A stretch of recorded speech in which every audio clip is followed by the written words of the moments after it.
Hello, everyone. This is our official skip week from the main pod, but we are releasing one episode from the Patreon archives this week. This is our talk about the starter box for the Final Fantasy XIV tabletop RPG. So not the big book, which we covered in detail later on in our Patreon run, but this is for the single self-contained starter kit box. So please enjoy, and we will see you next week.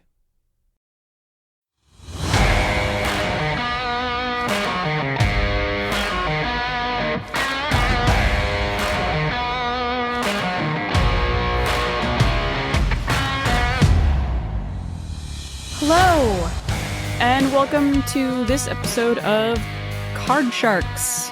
Stock Sharks. What's stock? What's stock? I don't get it. Card stock. Cardstock. Cardstock is the term for the material that is used in board game components, like playing cards, etc. It's a rigid paper, such as the rigid paper that these character sheets are printed on.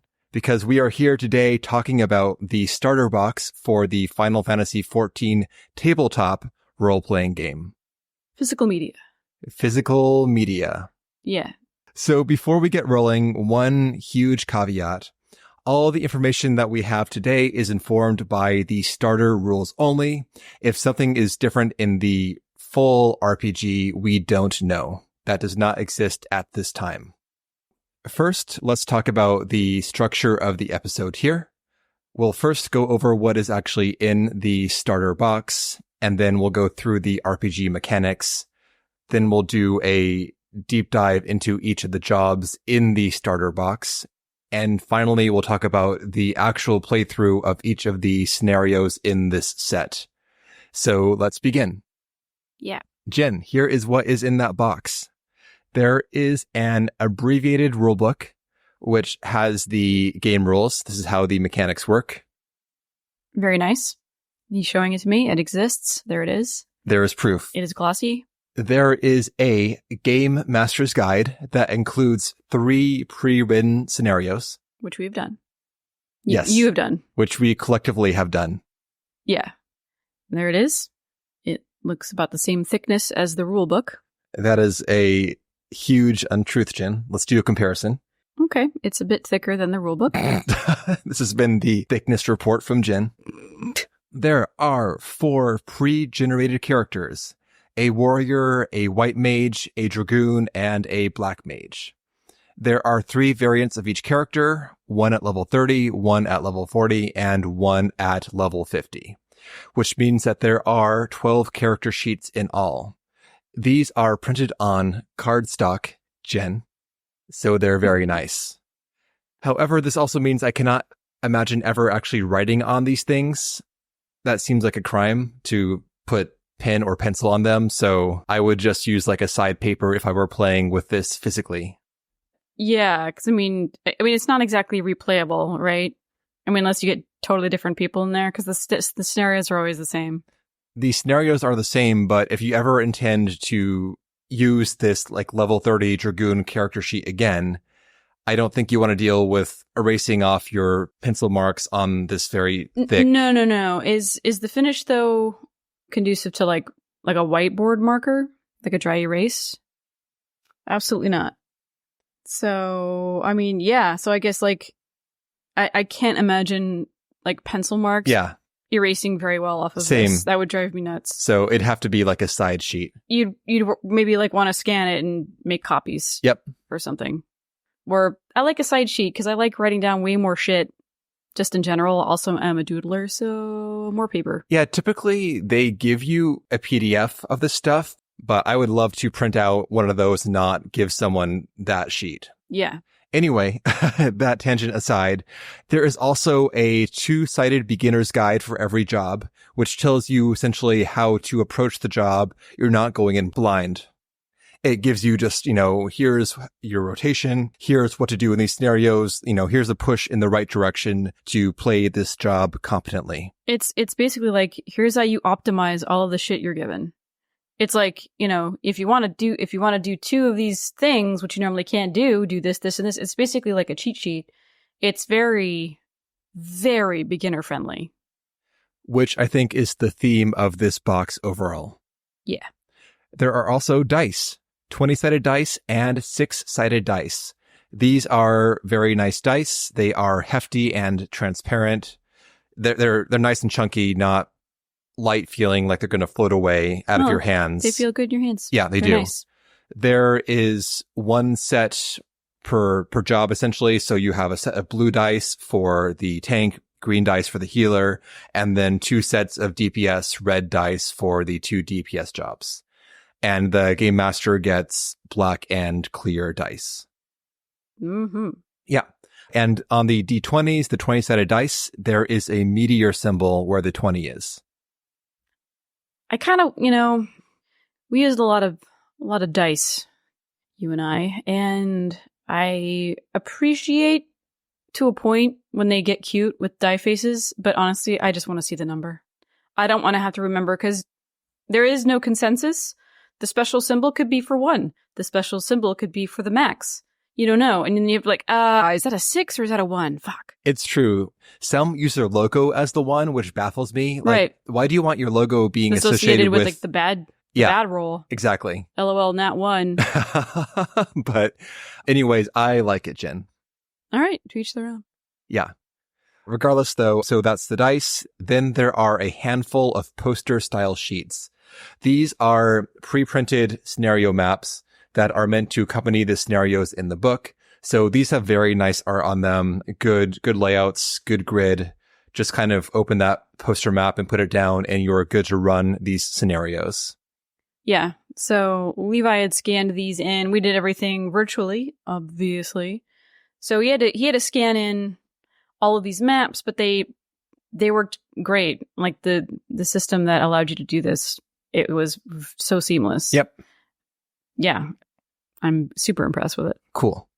And finally, there are 4 cardboard punch-out sheets with double-sided printing that have a variety of character tokens, enemy tokens, and AoE markers and varying sizes.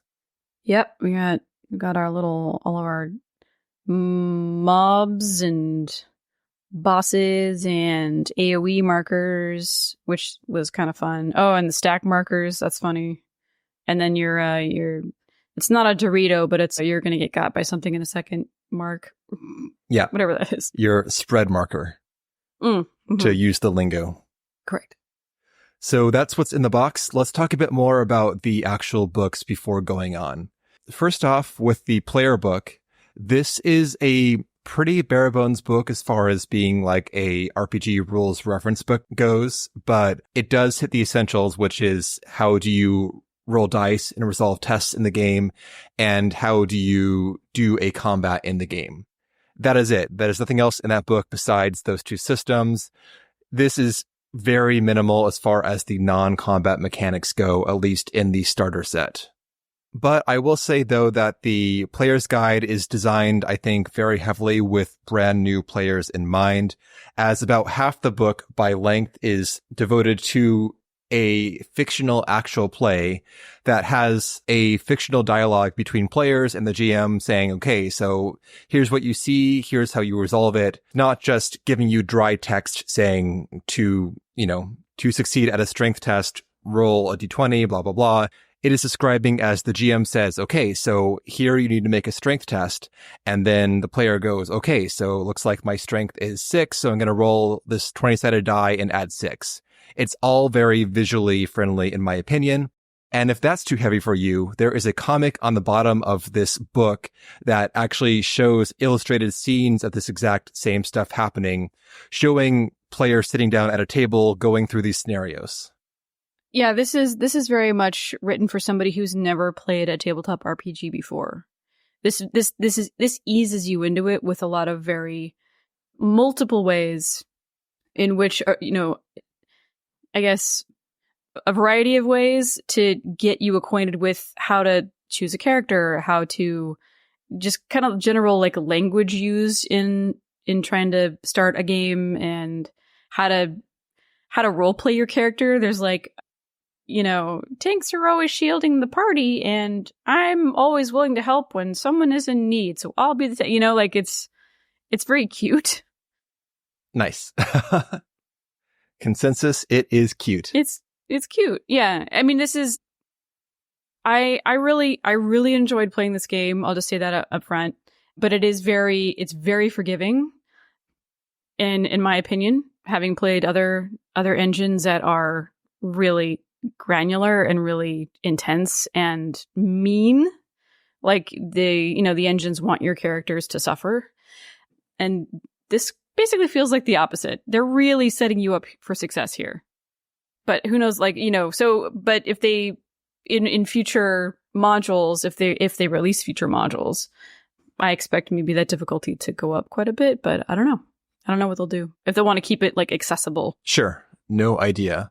But I will say, though, that the vast majority of RPG guides I've seen are mediocre to trash at actually teaching a first-timer how to play the game. They really assume someone's going to be there with you to hold your hand as you learn how to RPG. And some books will just tell you to go find someone who knows better to teach you. I mean, the assumption is that you're going to be sitting and you're going to get showered with generational knowledge. You're sitting around with all of with multiple generations in a tent, and their storytelling, your what happened in the past, the way our ancestors did this, and this, and otherwise there's really no way. Anyway, I don't know where I'm going with that. You can cut all of that out. No, it's good. We got the vibe, Jen. In lieu of a tent, you're at a table. You got bowls of Doritos and Cheetos. Probably weed. I don't know. To each their own. If I smoked and played, I would be useless. I would just want to know. That seems like a nightmare to me too, but again, like you said, to each their own. Anyway, it's like, you come to the table with nothing, and most other games are going to force the education on some other third party that is not involved with this particular game, which feels like, I don't know. I think it's safe to assume a lot of people getting into certain engines, I guess those creators can assume that, okay, if you're coming to us wanting to play a game, you've definitely been around. But I don't think that's fair. Yeah, I agree. But this Final Fantasy XIV RPG book, this is the most player-friendly, beginner-friendly book I've seen in terms of the way it introduces these mechanics and these concepts to someone who knows literally nothing about a tabletop RPG. You could easily bring this to a game night. And if people there are I've played Parcheesi and Monopoly and whatever, you're all right, guys, we're going to do this. It's going to, okay, maybe Parcheesi and Monopoly are a bad example. Okay, maybe you've played Catan or, I don't know, Forbidden Island or something. I'm okay, you can throw this out and give a brief description of the rules as you do when you're presenting a new board game. And I think people could really hit the ground running with this. Sure, I agree. However, I think that the GM guide is less good at helping out first-time game masters. Oh, that's a whole thing. And to be fair, there's a lot in that umbrella that is really kind of improvisation, and you can't really, I guess, teach that in a concise one-box beginner set. Yeah. At the same time, though, I don't know if I'd feel equipped to run this game from scratch if I had bought this off the shelf and had never done any sort of RPG beforehand. Just because I don't think that the GM's guide really gets into the same level of, okay, so what happens if things go off the rails? What happens if players act in unexpected fashions? I don't feel like I am eased into how to handle those situations. Yeah, there's a lot of, I think to be a GM, which is why I never GM, that you do have to draw, I think you have to be a particular sort of person. Having a lot of experience in that role is critical because you can pull from all sorts of different scenarios, and then you have more experience to draw from. Doing it raw, straight out of the gate, I think this might be the best way to do that. If you're going to do it for the first time, this is a great one because there's very little, there's low stakes. Yes. Also, for reference here, this book still does a good job of trying to set you up. It's mostly just vibes. It's a lot of vibes. Comprehensive, though, for sure. Yeah. So if somebody wanted to, this would be a great place to start. But if somebody wanted to, for example, start just D&D, I've never played. That's a lie. I've played one quote unquote D&D session. All of my other tabletop RPG experience has been not D&D, so it's hard for me to pull from that, and I know a lot of people are able to pull from that. So take everything I say with a grain of salt. You should, because salt is great in small amounts. Or maybe a lot of amounts. Sometimes you need a lot of salt. Sometimes. I think that's why that stew was so good. So I guess I was going to ask if somebody just started with a D&D for the very first time and they wanted a GM, would that be a more comprehensive, like, this is how you do it? So for D&D, I don't know about the current edition, but in the past there has been a dedicated book that is like the Game Master's, or as they call it, the Dungeon Master's Guide. And that one, I think, just gives you a lot more tools to work with and gives you more ways to resolve types of tests.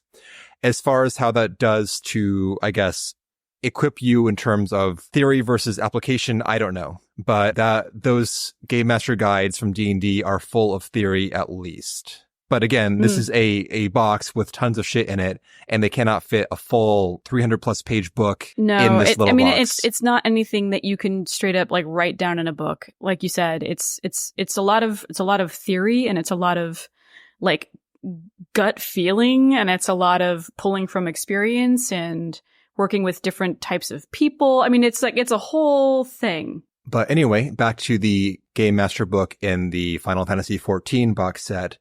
Even though it is kind of minimal on the storytelling, whatever guidance, it is very good, I think, at the messaging, in that it takes the approach that, hey, remember, everyone's here to create a story together, to have a fun time together. It's not the GM is God type approach. So it starts off with the right message, in my opinion, for how you should philosophically run a game. And it does, however, in the scenarios themselves, it does give you some more tips too.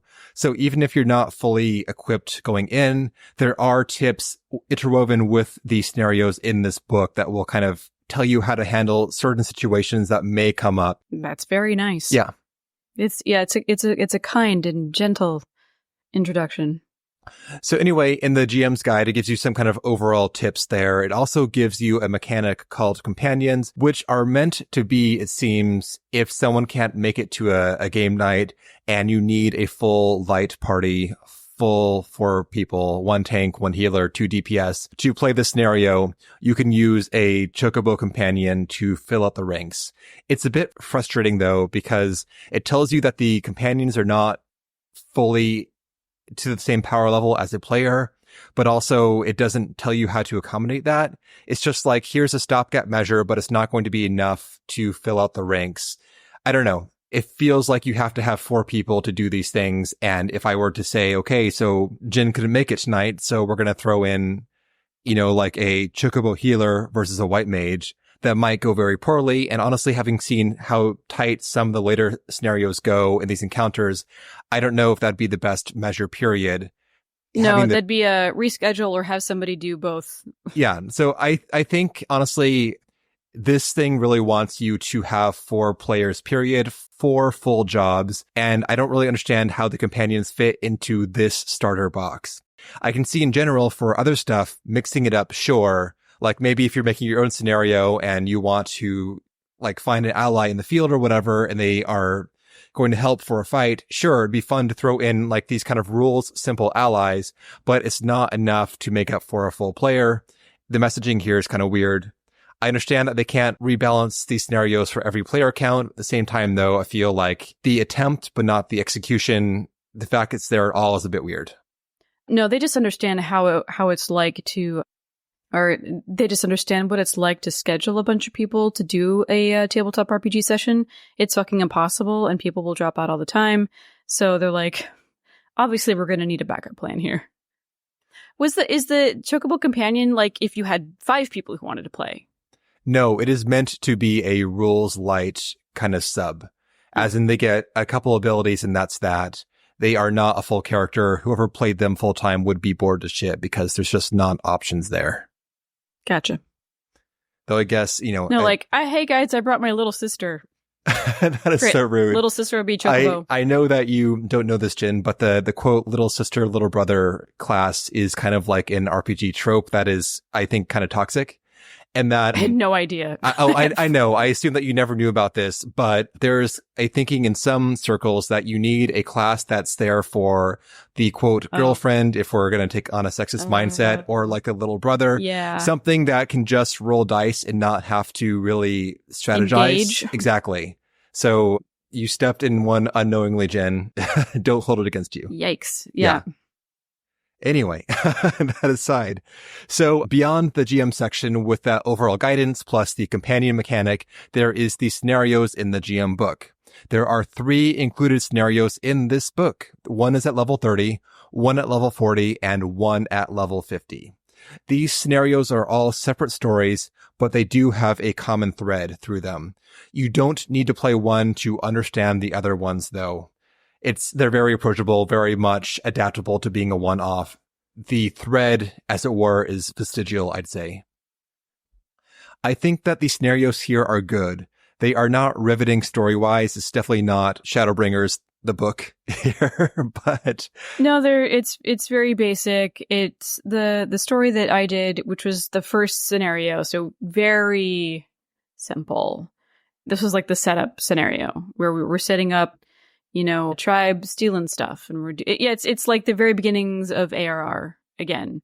So, but that also too is, we all brought a lot of baggage, I guess, from our playtime in Final Fantasy XIV. And so we were like jumping to all sorts of conclusions because we knew how ARR went. So therefore that's how this scenario is going to go. Spoilers. That's kind of exactly how it worked. But I had to remember to hey, this is totally different. It could be different. We can't assume Girlian involvement. We can't assume Ascian involvement. We're like, this is definitely Ascians. And then you have to, that was hard for me, is to be like, I got to separate. It comes with the territory. No one who's played A Realm Reborn will be surprised by any plot development in the scenarios. They're good for tutorials. They're not great just in terms of a new story being told in the world of Final Fantasy XIV. Right. If you're buying this thinking ooh, I'm going to experience a totally new story with my favorite characters and my favorite environments and my favorite skills, it's not going to happen. Also in these scenarios are the monster stats right there in every encounter. This is, again, very friendly for first-timers to this game and to GMing overall, because the book will print the stats for each monster right in the fight. If they appear again later on, they print them again. You're not page flipping to try to run an encounter. Jen doesn't know this, but this is a nightmare for trying to reference shit. If you have 3 monsters from 3 different pages, it is a pain in the ass to try to get those stats all together. Yeah. They also will tell you how to run them, as in they'll say, okay, so if the tank has enmity on this monster, then they will do this. If they don't, then they will do this. So it gives you programming for them. So you're not trying to figure out how best to run all these enemies. I don't know if this is going to be in every single scenario that they put out for this game, assuming they do more. I can see 2 mindsets. I think that if I were to try to be a killer GM, I could probably just gang on the black mage with everyone and then take them out and then work the party down bit by bit. The characters, in my observation, their health was pretty well balanced, I think, to some enemies attacking the tank, some attacking the non-tank.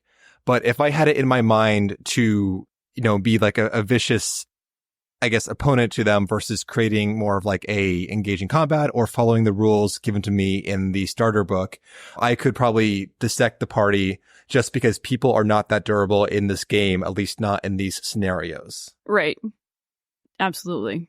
So I'm curious to see how they handle that in the future. Are they going to just say, GM, do whatever you want to in later scenarios and giving you the monsters? Or are they going to tell you, okay, so this monster type is going to have these priorities and that is what you should follow? I mean, the instructions here, the guidelines can only go so far, because then you're going to hit the actual personality of whoever's running the game. So, and that's just reading the room, reading the person. If you're playing with a bunch of people who are hard fucking core, then it makes sense for the GM to be fuck those guidelines. Like you said, I'm going to dump everybody where it makes sense to dump them and it seems like your players will probably be like, of course, they're going to all strategize. Yeah, if I were me, I'd take me out too and play that way. But I don't know if the mechanics of this game would make that just way too overpowered from a GM. So you would be the asshole in that situation. So I don't know, like, could the players feasibly counteract that sort of assholery? Yeah. Because it is assholery. I think yes and no. I think it depends, like you said, Jen, on the group itself. Some of them really want to min-max their characters, and they might enjoy that kind of counter strategy. And some might more want a more heroic type adventure where they kind of just vibe in it and not try to outthink every single turn. Read the room, know your players. Yep.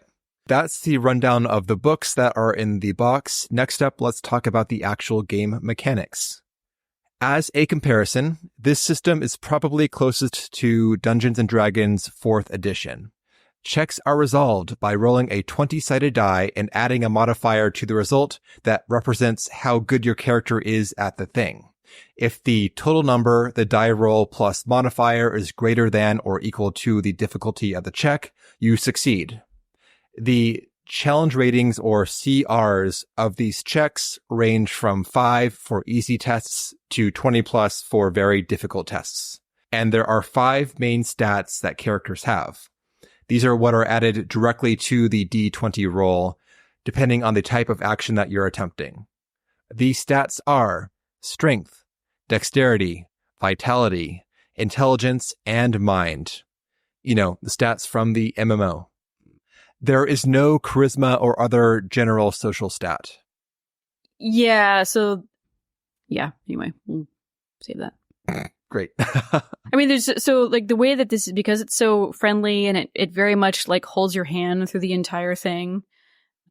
For me, it didn't feel like there's a lot of room for like role play.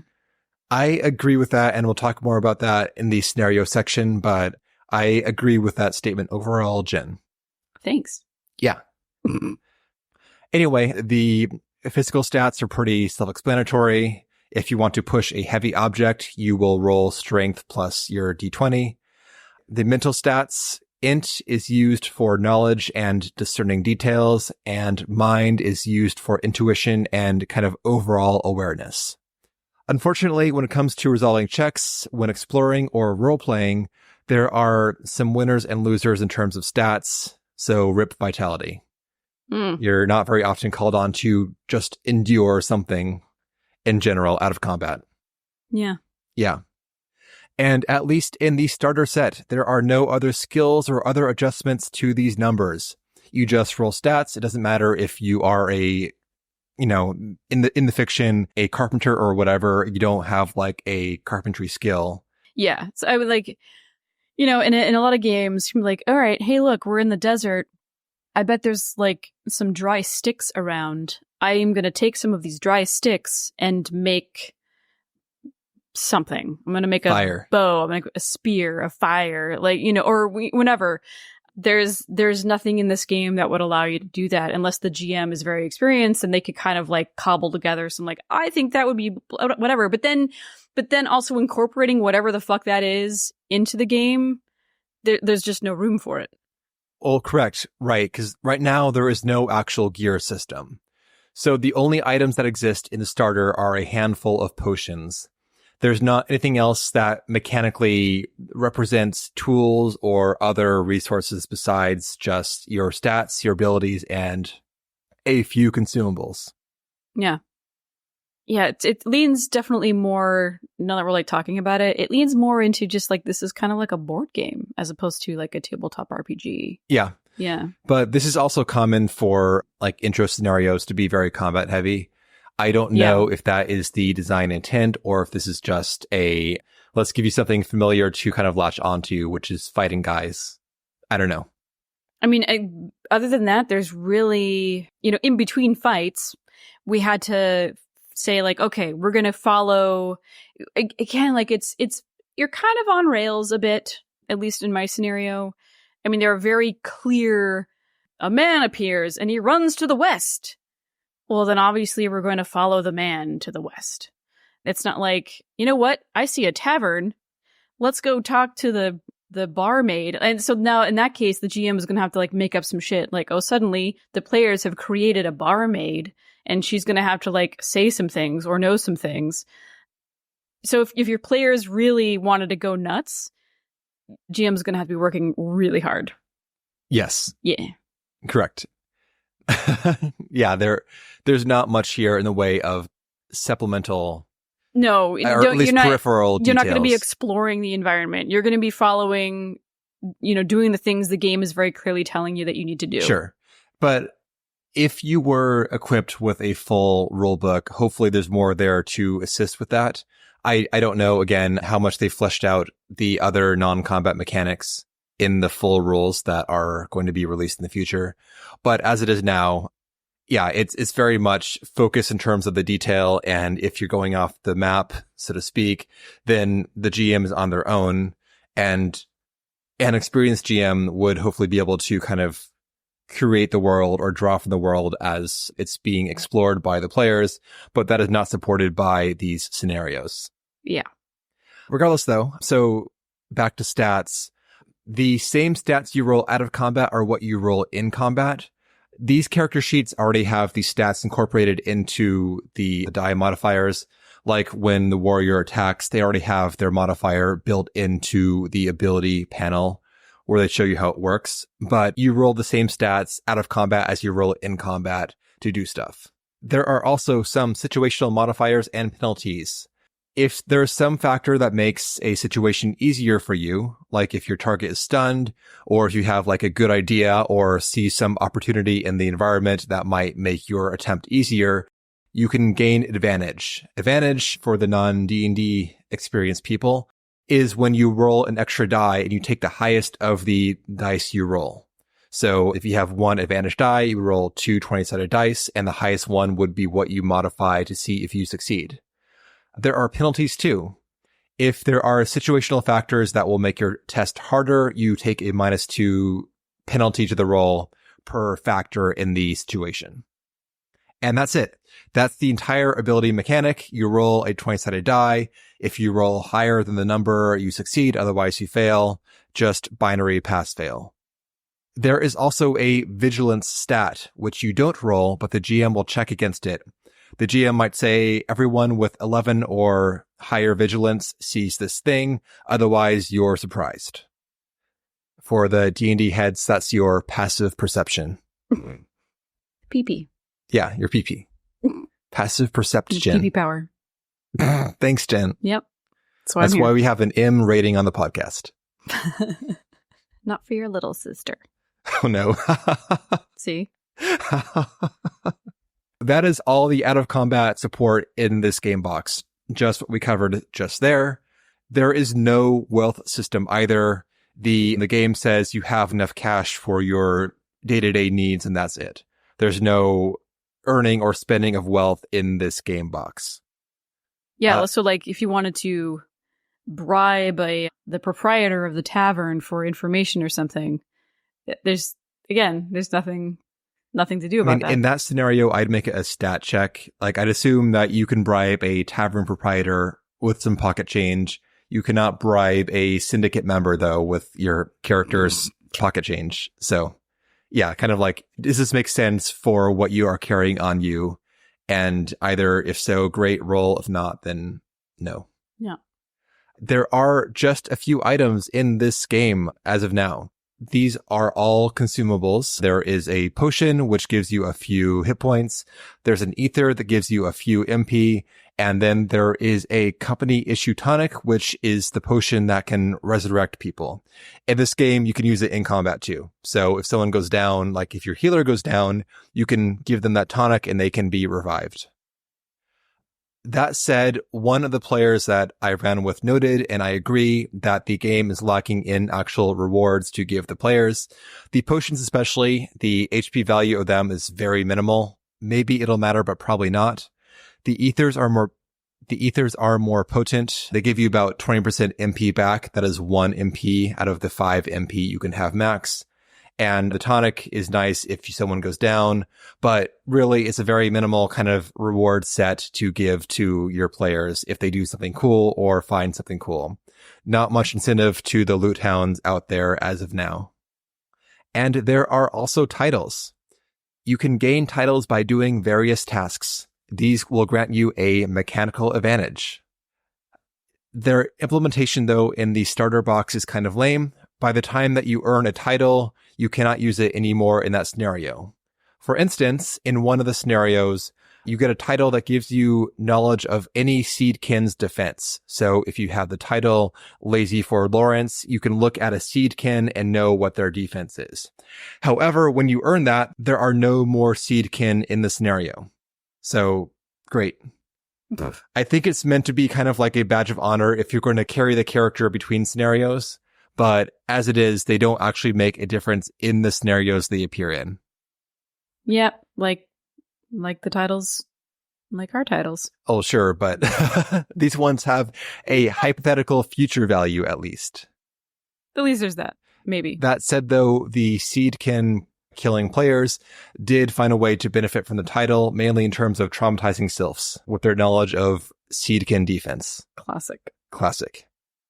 I do think these are meant to be kind of a stand-in for earning feats or whatever. It's some form of customization because it seems like jobs just get all the abilities, period.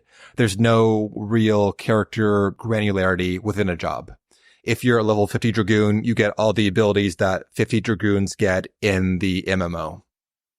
Confirmed. And this does seem important because I did find an entry in the end of book FAQ that references a full game mechanic that says that there is no experience system. The FAQ says that characters are meant to sync to the scenario level. So you just get the abilities allowed by that scenario level. So you might be level 40 one day, level 30 the next day, be the same character, but you will sync to whatever content you're running.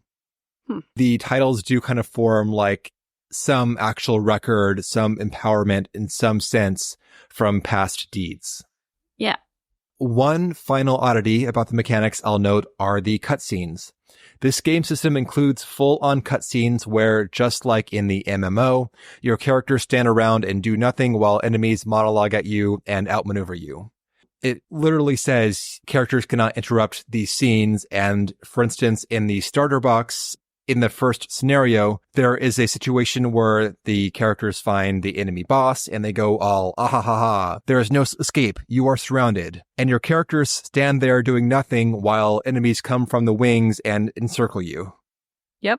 It's true to the MMO, but also, I mean, I think that in a sense, we're kind of inured to this mechanic in video games because we're used to cutscenes being like the watch and not play time. Yeah.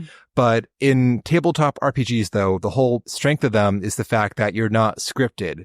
This exists in the imagination. It is not something that is written in code already, so you can do what you want to. And taking away that agency seems like a misguided step. Obviously, if you're GMing in your own scenario, you can do what you want, but this box includes scenarios that rely upon these cutscenes to move the action forward, even if they don't really feel like what the players might do if they're not idiots. Yeah, so this is, this leans, again, more into like board game territory. And I'm thinking of like, Gloomhaven, where, there is a script, like there's a certain number of enemies, you have to do this thing. There's no room really for anything else. It has like the appearance of it because, a thing will happen and you guys show up and then you're like, all right, and go. And we have to decide, are we going to... I mean, it's really just deciding between like 3 possible options. Unless we go rogue, in which case the GM is going to be like, that's not a thing you can do. Or you creatively steer us back on task, which is like skill set for a GM number 1. But so that said, it does, again, this is part of the hand-holding. So if you're brand new, this is very welcome. Because it can be really intimidating to be like, all right, you enter a cave and go. That's why I like those really early text-based games were like not attractive to me at all. Like give me parameters. Don't just are you going to walk into that cave? I walk into the cave and now what? I'm like, I don't know. So it forces you to I guess think in a way that I don't want to think. Jen, despite her words, is an experienced RPGer that has handled many caves in other enclosed environments. But it does not come naturally. So if I were just starting out, this kind of stuff where it's like, here's a cutscene, this is the scenario that is being foisted upon you, and now you must react. Perfect. Great. Nice. Yeah. So let's now talk about the combat rules. This is the meat of the mechanics so far. For better or for worse, this game is extremely faithful to the way that fights work in the Final Fantasy XIV MMO. And I'm personally very impressed at how well they've actually adapted the MMO mechanics into a tabletop format. I will give my personal review on the mechanics at the end of the mechanics section, but regardless though, I think they nailed the Final Fantasy XIV adaptation. I would agree. Jen concurs. I concur. So first off, let's talk about the overall structure of combat. When you first get into a fight, you're going to set your initiative, as in the order that everyone acts in. Players will always go first, and they get to decide the order that they will act. However, once you've set your order, it is fixed for the full encounter. There's no holding an action or anything like you might do in other games. This is interesting, because typically when you do this in every other tabletop RPG I've played, you roll. Like, you have no control over this. But here, all of the players have to strategize, like, okay, does it make sense to have the tank go first? You know, maybe one of the DPSs go first, and the tank can kind of react. Does the healer go second? Does the healer go last? And figure out, like, is everybody okay? And address it. You know, like, so these are conversations that you're going to have, which I thought was very interesting. I kind of like that. Like, there's your agency, I suppose. Cool. Just a little bit. I mean, it's a lot. You have full control over how things will unfold. Yeah, and like, yeah, you're like, you know, pre-programming that order. Hopefully it works out. It seemed like people in my groups with this, they overall went for tank goes first and then healer goes last to damage control. Yeah. Yeah, because I mean, like, as a healer, if only one person is gone, there's nothing for you to do. In the first round, no matter what, there's nothing to heal. So right, because all the mobs go after everybody else is gone. Exactly. Like, nothing, there's nothing to do. Yep. Yeah. Well, and nothing, but right. Well, no healing for sure. So does healer get like they get stone? Is that it? Well, let's talk about healer in the job section, Jen. Okay. Save that stone. Save that arrow. Okay. I can't say save your thunder because that's a black mage action, Jen. Arrow. Got it. Yeah. Goodness. Anyways, enemies always go after the players, and the enemies also act in a fixed order that is set at the beginning of the fight. And then after that's done, you begin the combat phase. Combats always have one or two phases. Most fights are a single phase, but bigger boss fights might have a second phase. And most abilities are limited on how many times you can use them per phase. So in a 2-phase boss fight, you will expend all your abilities probably in the first phase, and they get refreshed on the second phase. There is no, quote, daily power or whatever in this game. It is all per phase.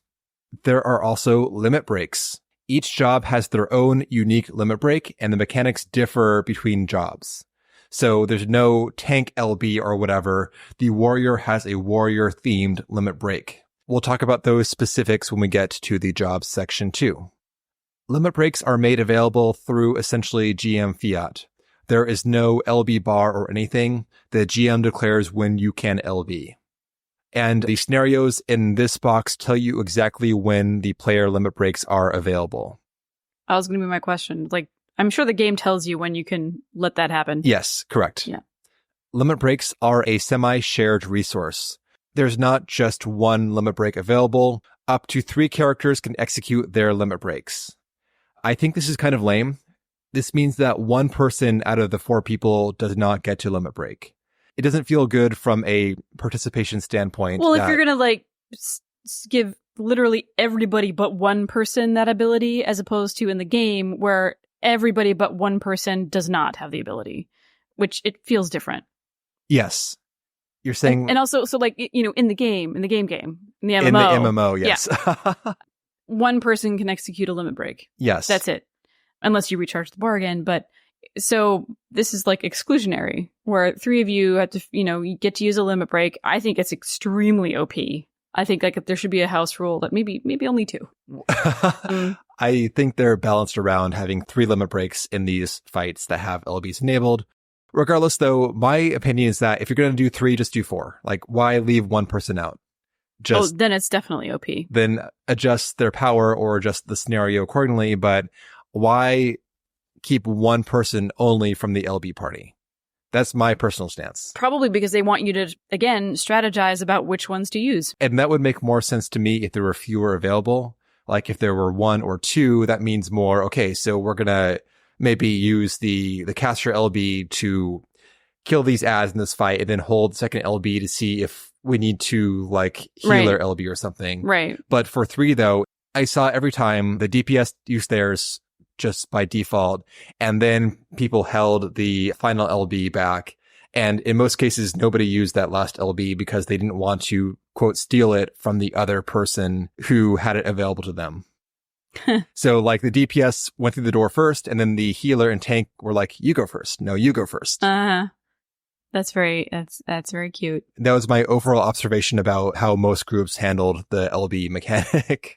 And I think that's where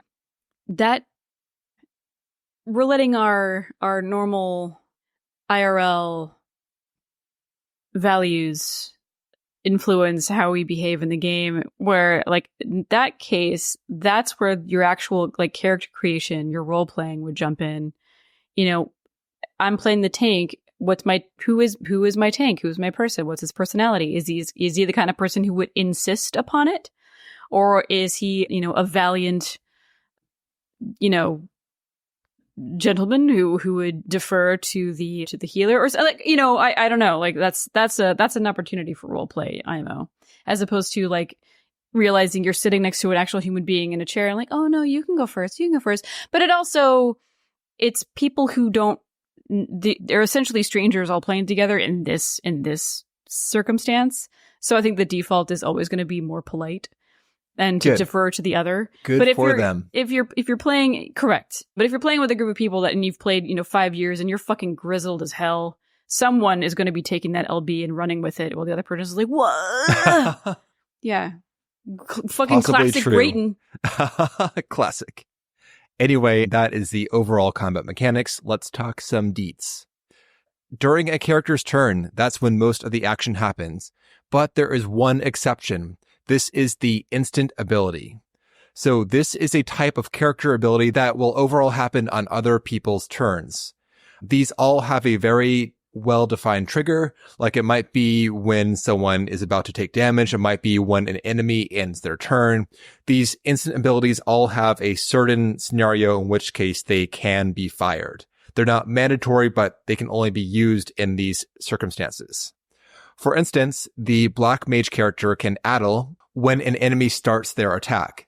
So if they're going to attack someone who looks like they're in rough shape, then you can say addle, and you can weaken their attack. And the tank can provoke an enemy at the start of any enemy's turn. I like these mechanics a lot because they are a way to be engaged when it's not your actual turn. It encourages players to pay more attention between turns, to be aware of the battle state, and to act strategically when these things might come up. Totally. And in the level 50 scenario, the White Mage saved the tank's bacon twice in 2 separate fights with a swift cast benediction. Nice. Yeah, they did a full heal between enemy turns when the tank probably would have gone down after one more hit. Brilliant. So good job, White Mage. You can typically use each instant once or twice per combat phase, but you cannot use more than 1 per character's turn. So the tank can't both use like reprisal and provoke on a single enemy's turn. Otherwise, though, you just follow the trigger mechanics and the per phase limitations and go wild. So beyond instance, though, stuff overall happens on your turn. During said turn, you get to move and do a primary and secondary action. There's also a, quote, free action, which is miscellaneous small stuff that's not worth assigning mechanical weight to. So you can move at any time during your turn, up to your speed, which seems to be 5 squares in general. This is the number of squares on the battlefield that you can move, and in this game, diagonals count as 1 square. There's no diagonal restriction whatsoever. You can break up your movement however you want to. You can move 1, do an action, move 2, do another action, and so on. You're not required to do movements at any one time. But if you forego your primary action, you can move at double your speed, aka sprint. Mm-hmm. Speaking of, primary actions are your big moves. These are essentially the equivalent to a global cooldown action in the MMO. These are attacks like Overpower or big spells like Cure 2 and Medica. And most primary actions require a roll to direct hit. This is an important distinction. So in general, abilities have a base effect and a direct hit effect. The base effect happens no matter what. This is the core of the action. For instance, tank attacks in general will apply enmity to a target, whether or not they direct hit. That is in the base effect. You are guaranteed to always apply that effect no matter what you roll on the die. If you cast fire, you get the astral fire effect. And for damaging attacks, the base effect tends to include some damage too. I'd say that roughly 25% to 50% of an attack's average damage is in the base effect. The rest is a die roll from a direct hit. It just seems, again, I play a lot of mean RPGs apparently, where like you don't roll, like you miss the roll, but you still get to hit them and deal damage, which is amazing. And it's a lot. Like I'm just looking at the Black Mage level 50. If you want to cast fire, for example, and you miss the check, you're still dealing 5 damage, which is like so much. And you get astral fire, and you enable your bonus ability if you want it. And then if you do get a direct hit, then you get an additional 2d6 of damage, which like it's tremendous. And of course, you're not going to roll like, gangbusters every single time, but it just seems so forgiving. I like this a lot because no, it felt great because like I'm hitting bitches every single time. This takes away a lot of the swinginess of a D20 system because that 20-sided die, it can roll a 1 or a 15 or whatever with equal probability. There's no kind of probability curve, so to speak, with a D20. But this means, though, that you are guaranteed to have the intent of your action happen. If you want to taunt someone, it happens. If you want this enemy to take a dot, it happens. This, I think, makes the fights much more tactical because you are not gambling essentially on your success. Yeah. You'll do more. It felt so good. I'm like, man, I'm like, even when I fail the thing, I can still do the thing, which makes sense. It's just like in the MMO, you can direct hit, you can crit. Yeah. And then you get bennies based on that, all of the math there. And I mean, like, can you imagine if you didn't do anything, if you missed that roll? It'd be so deflating. And I guess that's my whole turn. Great. That's a D&D for you. Yeah. Honestly, yes. Yeah, exactly. I'm used to that level of disappointment. that level of scarcity of scarcity of gratification. Yeah, constantly being hungry. Yeah. Give me them gratties. A direct hit happens when you roll equal to or above your target's defense. Everyone has a defense, aka a physical defense, and they have a magic defense. Some characters are more vulnerable to physical or magical attacks. And just like skills, you roll your d20 plus modifier to direct hit someone. And if you roll high enough, you trigger the direct hit ability, which usually means that you roll some dice to see how much damage you do. Some abilities include dice in the base effect and more dice in the direct hit effect. And damage dice are always 6-sided dice. In terms of the dice pool overall, like Jen said, for level 50, 5 base effect damage, and then on a direct hit, it's like what, 2d6, Jen? Yep. Yeah, so that's the scale, give or take, of the dice you're rolling in this game. If it's a per phase ability, you are rolling more dice in general than a repeatable ability. And if you roll a critical hit, as in a natural 20, you will roll double the amount of dice. So all dice in the roll are doubled. Healing spells do not require a 2-hit roll, but you can still crit on heals if you roll a 20 and get double dice as a consequence. I don't personally like this mechanic because 95% of the time you're rolling a d20 for no reason. It's just one more step to resolve the mechanic without any real benefit. That's my GM perspective. Maybe the player mindset sees it differently. I don't know. I saw across these 3 sessions, 1 heal crit happen. It was for a lot of healing, sure, but that's a lot of d20s for no effect most of the time. Yeah. The final primary action mechanic to discuss are combo actions. This is the stand-in for combo actions in the MMO. Some primary actions will chain into an additional primary action. This effectively means you get 2 attacks within 1 action. These are not OP or anything. They just give you more flexibility and more kind of chances to either hit or miss within a given roll versus a single roll to determine the outcome. The Dragoon job gets 2 combo actions to branch into after their initial combo attack. And at level 50, the Warrior also unlocks their second combo action. From these 2 jobs, one of the combo actions is like pure DPS. One is your self buff, just like the combo tree in the actual MMO, where you'll have one branch that gives you a buff, one branch does more damage. So that's primaries. Next up are secondary actions. You get 1 secondary by default per turn, and you can get another secondary action if you forego your movement. This is called focusing.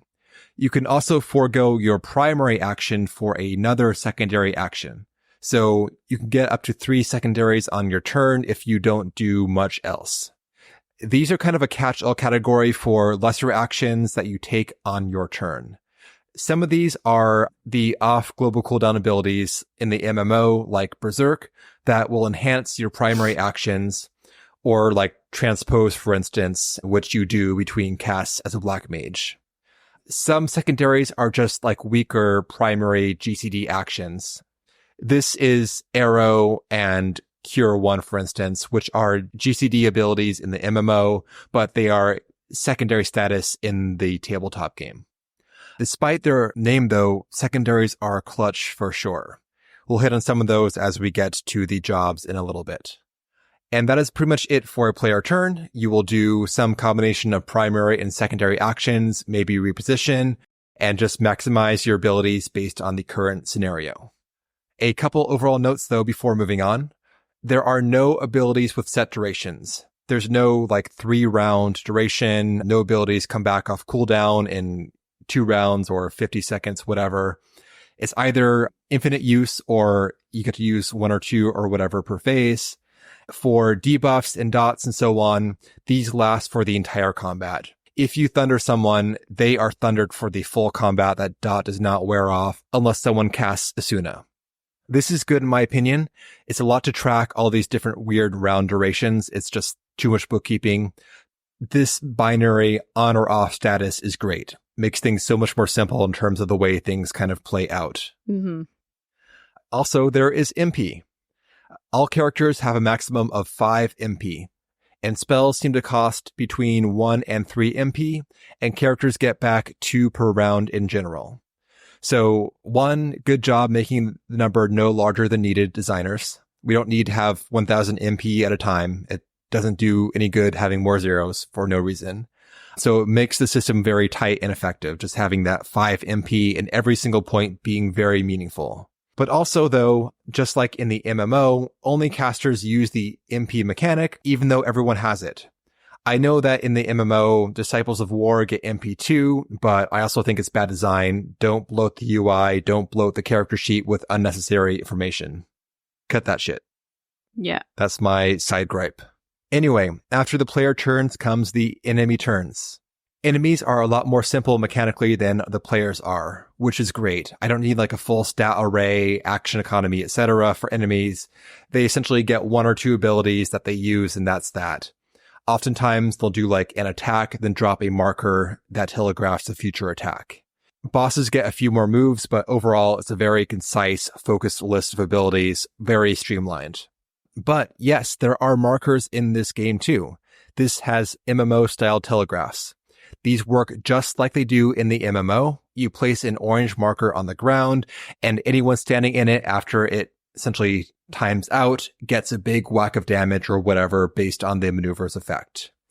And these usually resolve after a full round has elapsed, so you get time to reposition, to accommodate whatever you want to do to deal with that marker. However, this mechanic feels like a mixed success to me. This has the same area denial effect as the markers do in the MMO, as in if you drop some big AoEs near the boss, you can't go near the boss, or if you do, it makes things spicy. However, there's no reflex-based mechanic here. There's no chance you'll be hit by these things if you don't want to be hit by these things. You can always just move away. So maybe in the full game there's something else, but in this starter, there's nothing that will make you be hit by an AoE. There's no like slow mechanic or root mechanic or whatever that will force you to get hit by it. So it's really more asking a question, do you want to move and forego some action economy, or do you want to be hit by it? That said, I saw tanks and black mages voluntarily stand in the shit to maximize their turns, so it does seem to create some incentive to stay and make the healer adjust as they do. Yeah, we'll get into that when we talk about black mage in particular. There are also markers that will stick to a player, spread markers as the lingo goes. And there are stack markers. They do tons of damage that is split across all people in the stack, like stacks do. They're fun. Good times. Our scenario 1 did not have stack markers. Lame. Again, because it introductory, we had like 2 AoEs to contend with, and that was it. Just 2. Yep. So like I mentioned beforehand, the scenario book will tell you exactly how to play these enemies. They'll tell you for the bosses, okay, in round 1, use this and this ability, for instance. So it helps to really guide you towards controlling 3 or more enemy types in one scenario by narrowing down what they will do and when. And that's pretty much combat. That keeps going on until one side gets knocked out or is defeated. If a player gets knocked out, they get a res sickness style debuff. When they're brought back, that lasts until they rest for a full day. So pretty much if you are knocked out, you will take a debuff for the rest of the scenario. This is kind of like a 2 lives system. After the first knockout, you take a debuff. After the second one, you take a bigger debuff. After the third knockout, you are unconscious for the full day. You're essentially out of the action. Damn. So that is all of the mechanics. Let's now talk about them jobs. Like I mentioned beforehand, there are 4 jobs in this box: warrior, white mage, dragoon, and black mage. We're not going to hit on every single ability or anything here. We'll talk about overall flavor and some notable abilities that are stand out to us. But you can assume, though, that every ability in the MMO is translated to some sort of tabletop adaptation. Everything appears here. We get the works pretty much. And I think they did a very good job about adapting the MMO jobs to the tabletop game too. They play very much like they do in the MMO. It's going to feel just like your favorite job if you pick up a warrior or a black mage or whatever. It really is a very good adaptation of those MMO mechanics. Mm-hmm. I think especially for me, the black mage impressed me with the fire and ice mechanics. Super good. It was honestly like, before you play black mage in the MMO, play this first. Because it teaches you one of the most critical things of being a black mage, and that's MP management. You know, what to spend it on, how to get it back.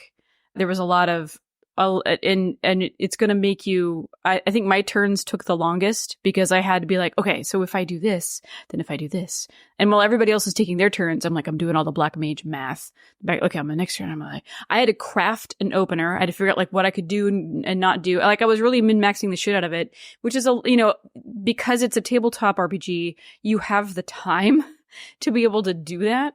Whereas in the MMO, there is no time. You just gotta push fucking buttons unless you're at a striking dummy and you can practice.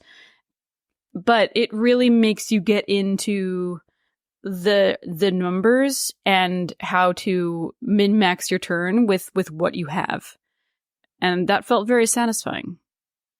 So I was really, really impressed by Black Mage, like I said, with... You really can sink your teeth into this, and it feels very much like playing it in the MMO.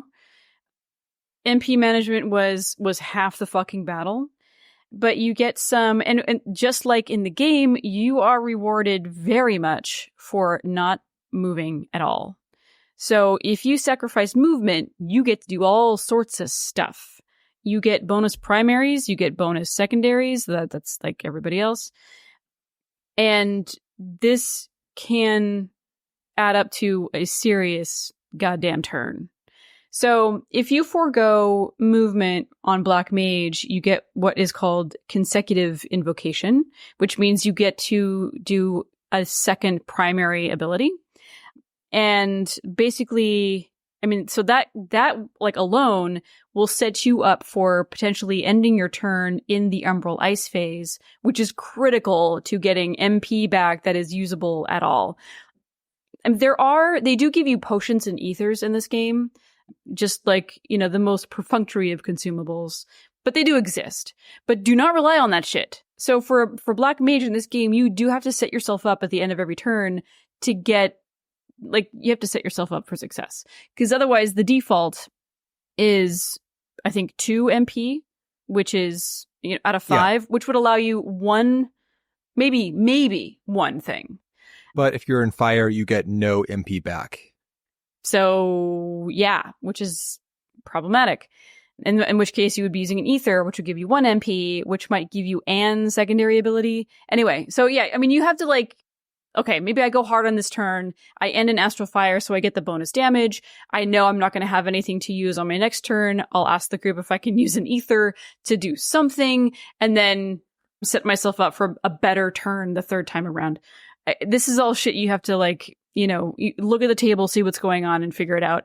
Me personally, I never liked ending in Astral Fire, so I was trying to set myself up for like a good Astral Fire, ending on a Blizzard, or like 2 fires, and then I transpose. You know, I have to make sure I'm managing my secondary. So transpose is a secondary ability, which is fantastic. So you'll do like a fire, you'll do a fire, all your MP is gone, you transpose into Umbral Ice, then you will get your 2 MP back.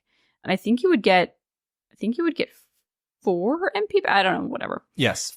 So yeah, and just like in the MMO, if you use a fire spell, you will activate Astral Fire and your fire spells do more damage. Umbral Ice, same thing. Ice does more damage. Then they have this thing called Thaumaturgic Shock, which is just, you know, you apply your Thunder or Thunder 2, you don't get to apply it again. That's just whatever. And then when you get to level 50, and I didn't play level 50, I played the first scenario, so I had level 30 unlocked.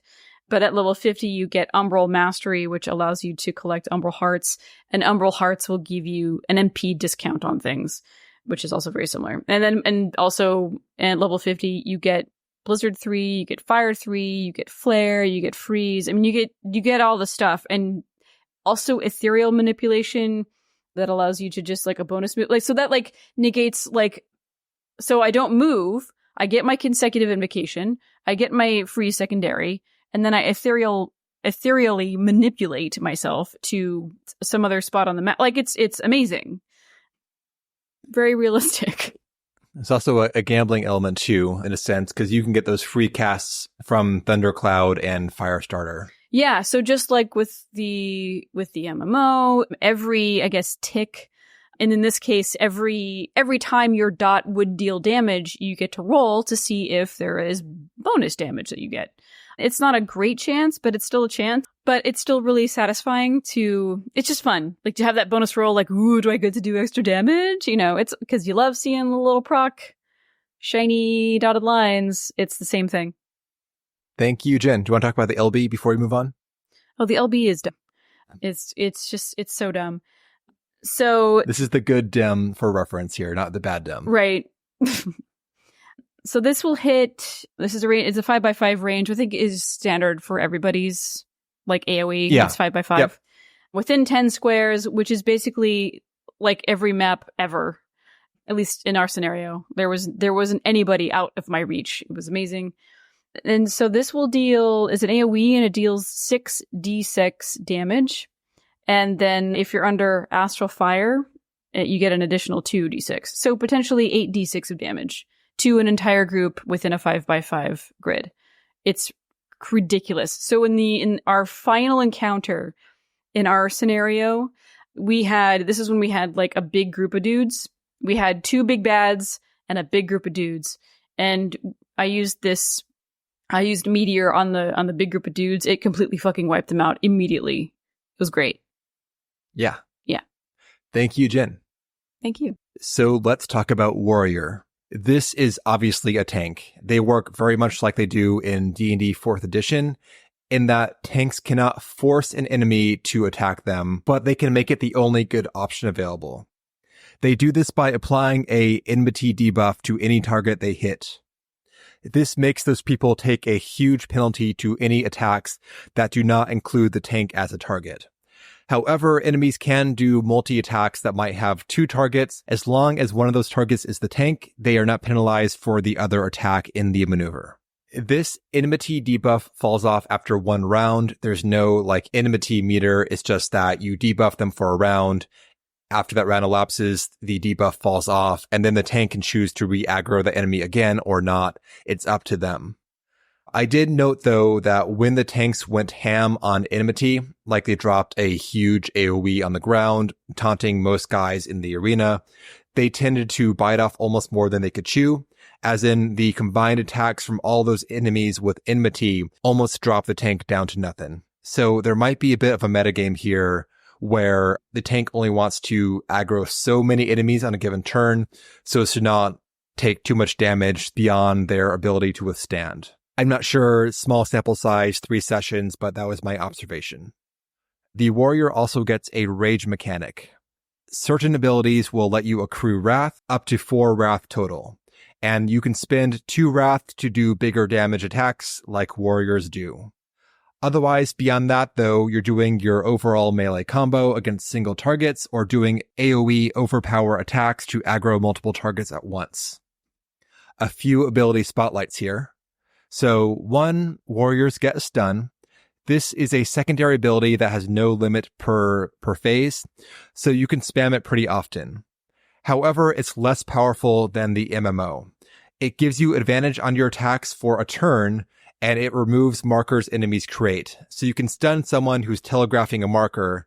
It's very good in that sense for crowd control. However, you cannot chain stun enemies. Once an enemy is stunned, they resist stuns for the rest of the phase, so you cannot lock down an enemy during multiple turns.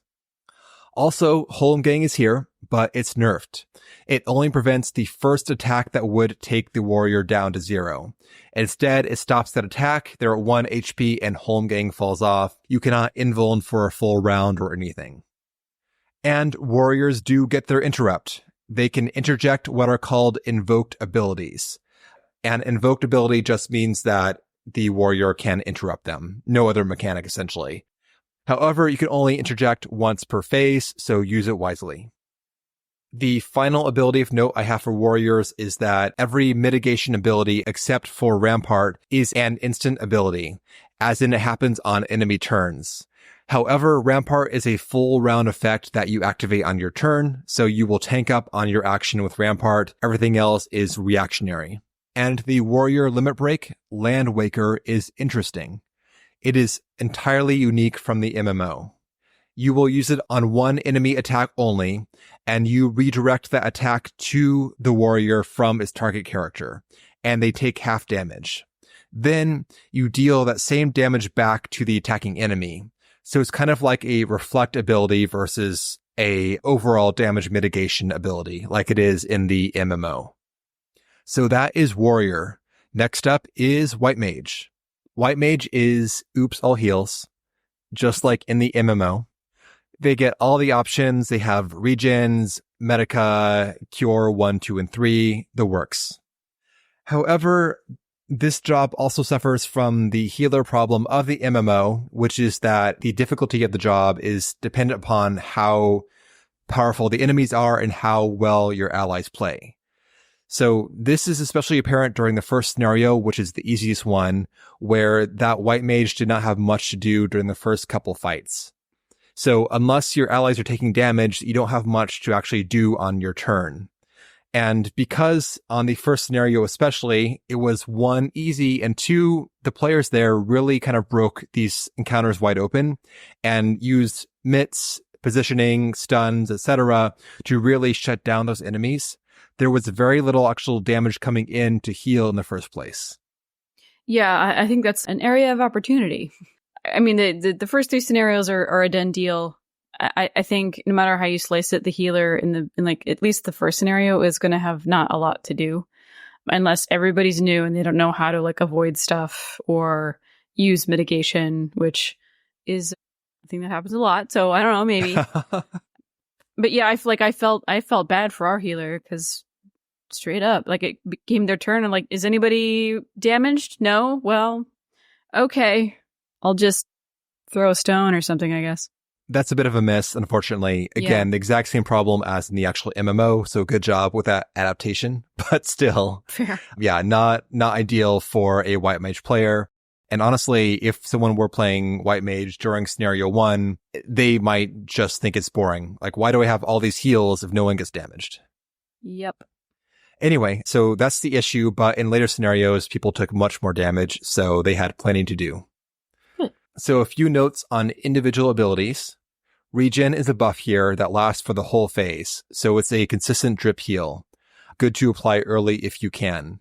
However, the single target regen and Medica 2 do not stack. Only the highest value regen applies, and the other ones are not applied.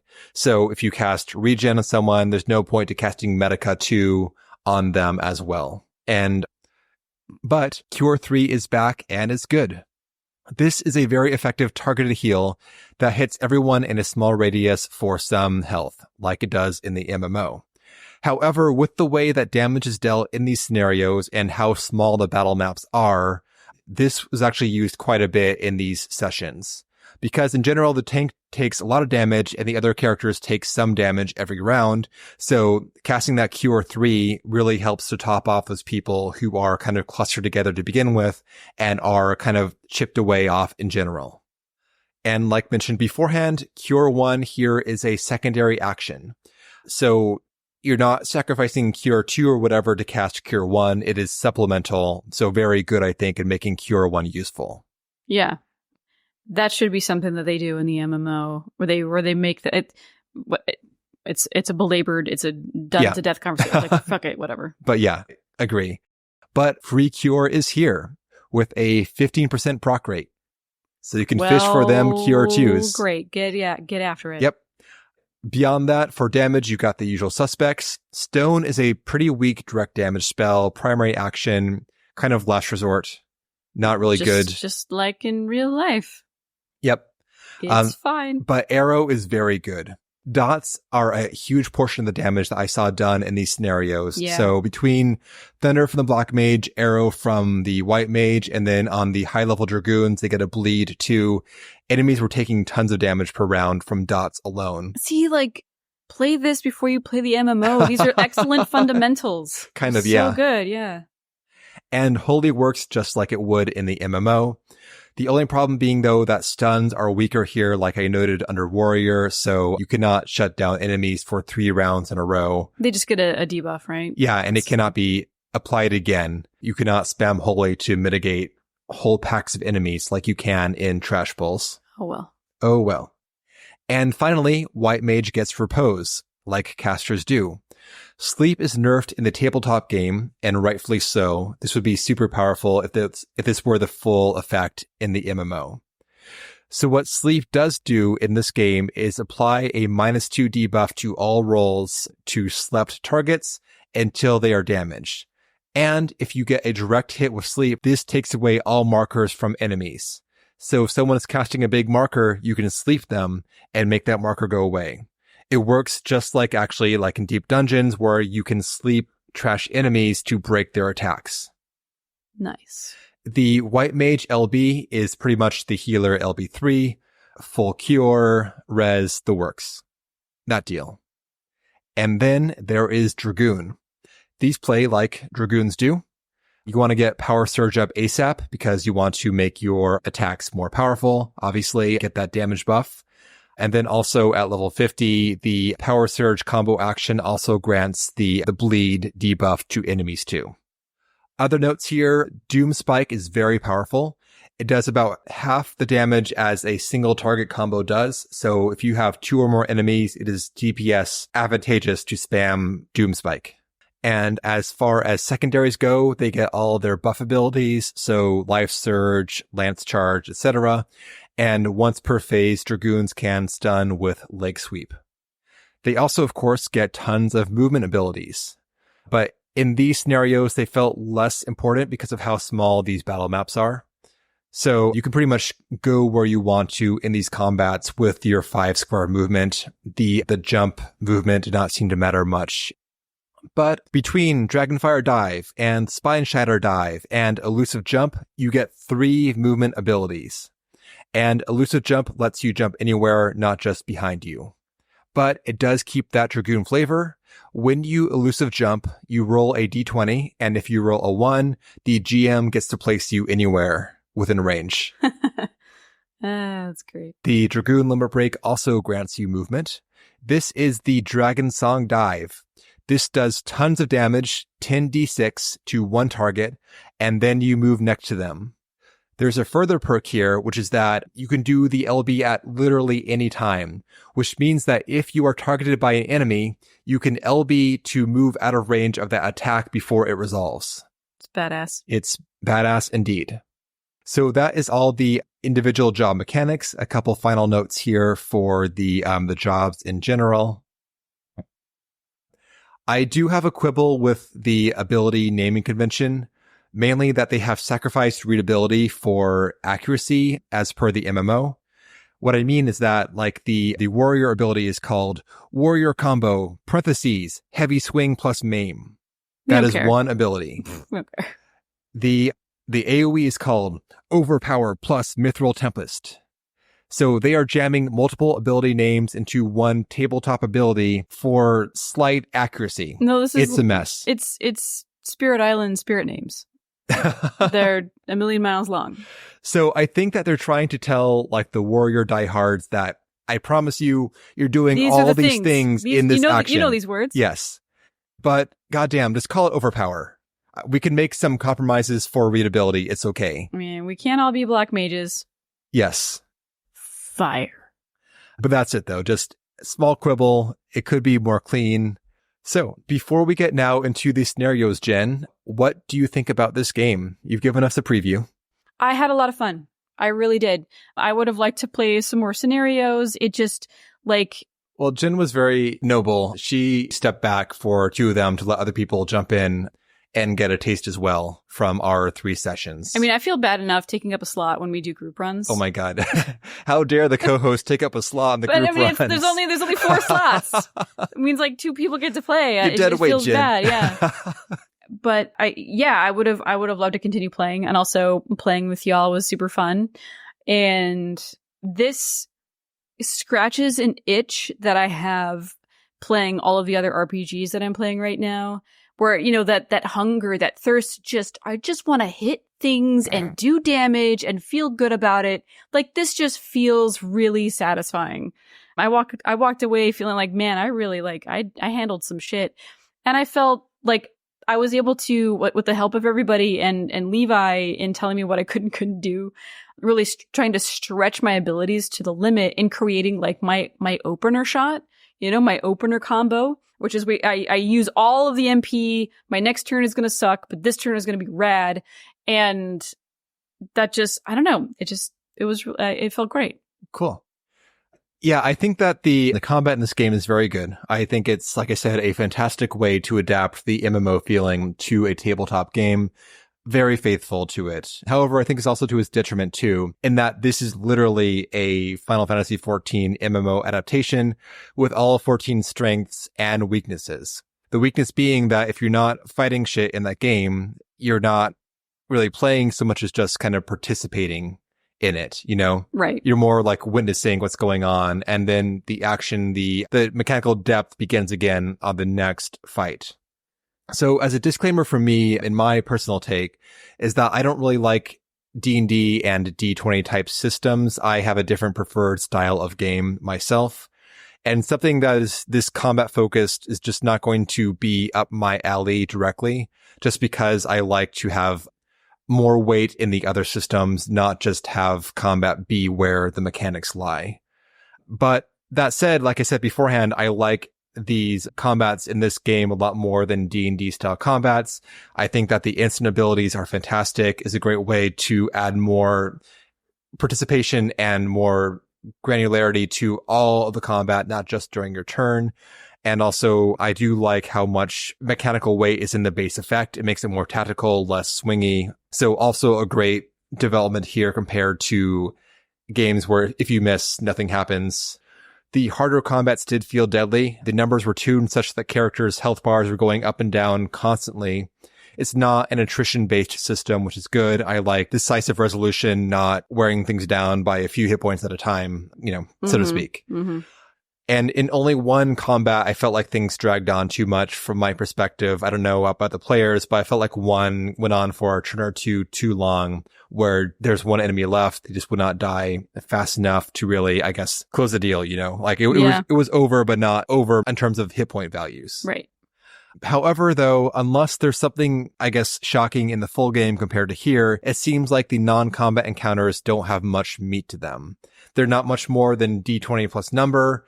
That's pass or fail. And when I was trying to run these scenarios, I did my best to inject more personality into these non-combat instances to let characters do more besides just roll to advance the story. Right.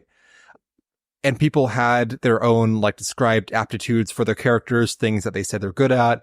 And also they had ideas to use their combat abilities out of combat too, which I tried to give weight to when resolving all the various tests that happened outside combat. But also, though, another issue here is that there's not much consequence, though, outside combat. Your HP and MP are always full unless you're actually in combat taking damage. You cannot lose HP out of combat and have that carry over. You cannot expend your energy out of combat and have that carry over.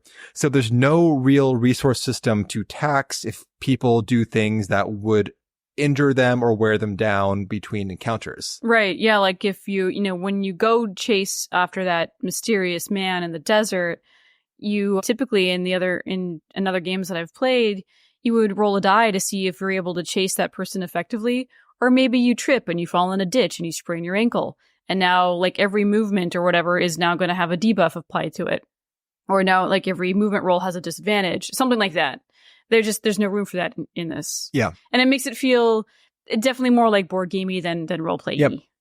And in combat as well, unless a character is actually taken to 0, there is no lasting consequence to that character. So, like I said, you get 2 lives effectively. You get a small debuff, a bigger debuff, then you're out if you're knocked down to 0. But unless an encounter is actually lethally threatening, as in unless an encounter has a chance of taking you down to 0, then there's no real weight to it, mechanically speaking. There's no attrition either, which is both good and bad in terms of if you expend some resources, some health fighting these scrubs, and maybe you handle that fight poorly, then maybe on the next bigger fight, you'll be at a disadvantage. But here, though, unless a fight is capable of actually knocking a character out, it's just checking a box. There's no tension to it.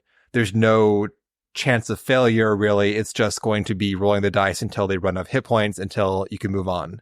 There's not enough weight tied to encounters that will stick with your character. Yeah. Yeah, it's once the fight's over, we're we're all super good again. Right on. Yep. I am very curious about the full game, and I will be picking it up when it's released, but I don't know if I see myself getting serious about this system just because it does not scratch the itch I have for having a fully fleshed out tabletop game versus more of, like Jen is calling it, more of a board game combat. And if they do put out scenarios every few months or whatever, I'm happy to grab those and run them or whatever. That would be fun to see what they did and see these different encounters. But I'm not going to, I don't think, try to do a full-on tabletop game in this system. Right. Just because it seems too skewed towards only one style of interaction being combat. Correct. So it would be actually really interesting to take these characters and these abilities and then dump it into a different engine so that you could roleplay a little bit and zhuzh that. I think that would be so cool. And I would bet you that many GMs will actually kind of hack it into other systems to give them more options. Yeah. But sometimes, like for me, the hardest part of an RPG, or a tabletop RPG, is the role playing. Look, I'm not the only person with social anxiety that shows up at a D&D table, okay? I think that's fucking everybody. But I can't escape my social anxiety through roleplay. It comes right along with me. And that makes me not very effective role player. So when I have a system like this, where I don't have an option, I have to do what the game is telling me, and I'm just rolling the dice, and I'm putting together my move, and that, like, thank God I don't have to improvise some sort of like reaction, like what my character would do. I'm so bad at building a character. I can't wrap my head around, I can't embody a person. So that's not why I do it. So for me, I kind of was relieved that I didn't have to do that. Despite Jen's self-deprecation, Jen has had some amazing moments of embodiment. There has to be like a perfect storm of circumstances for me to really feel like I can, embody a character and, argue a point effectively. Otherwise, I'm just like, I don't know what my character would do. Yeah, and it's very annoying. Any final thoughts, Jen, besides scenarios? No, for the quote unquote real game, I hope that there is like an actual narrative, like a beginning and an end, I think, as opposed to just like a sequence of, I don't know how the other two scenarios happened, but did they follow the thread of the first? Well, you'll hear soon enough. All right. Yeah. In the quote full game, though, again, I'm curious to see if they actually have scenario/adventure support for it, or if it's going to be more, here is the toolbox, go make your own sessions with it, go make your own scenarios with it. I don't know. From what I've seen, I'm more curious to see what they design and play that versus craft my own adventures in it. If they do put out some self-contained series of scenarios, I'd be very curious to try that myself and see where they go with it. Mm-hmm. Anyway, as our final topic for the day, we're going to talk about the 3 scenarios included in this box. So if you plan to play these in the future, you may want to hop off now. Honestly, these are not full of twists and subversions and whatever. It's not amazing storytelling. There's not much to actually spoil, but it's good to play these things fresh if you do play them. And I'm sure that your GM would appreciate your lack of foreknowledge. So final spoiler warning for the scenario contents. And okay, each of these scenarios takes place in a realm reborn. And there are story beats in each one that will slightly inform the next scenario, but only minorly. It's not really a sequence so much as a common thread through 3 separate scenarios. And if you've played A Realm Reborn, you get it. There's nothing here that will surprise anyone who has seen A Realm Reborn and knows the story beats of that story. So if you were playing one character, though, through all 3 scenarios here, the rough arc would be that you're a novice adventurer that gets recruited to the Grand Companies and joins their ranks during Operation Archon. Even so, though, these scenarios explicitly state that these characters have many adventures between each scenario in the box, so it's not a straight arc from 1 to 3 or anything. Also, as an overall note, these scenarios provide less opportunity for actual role-playing than I would have liked, maybe Jen does like. I did hear overall positive reviews from the players in these sessions, but I went into each one worrying that people would not get enough time and enough opportunity to actually inject their characters into these scenarios outside of combat. So I tried my best to add more moments of interactivity to them that were not just roll and dice. But given how linear these were, it's very tough to add more personality to them, honestly. And the last one especially was difficult because it takes place over a large area and you kind of teleport story-wise between different set pieces. So very little downtime in that last one to actually kind of chill and embody. So that said, the first scenario is the Crystal Caper. Playing this one were Chi Miyu on Warrior, Aki Maho on White Mage, Kafina Rosewood on Dragoon, and Jin as Black Mage.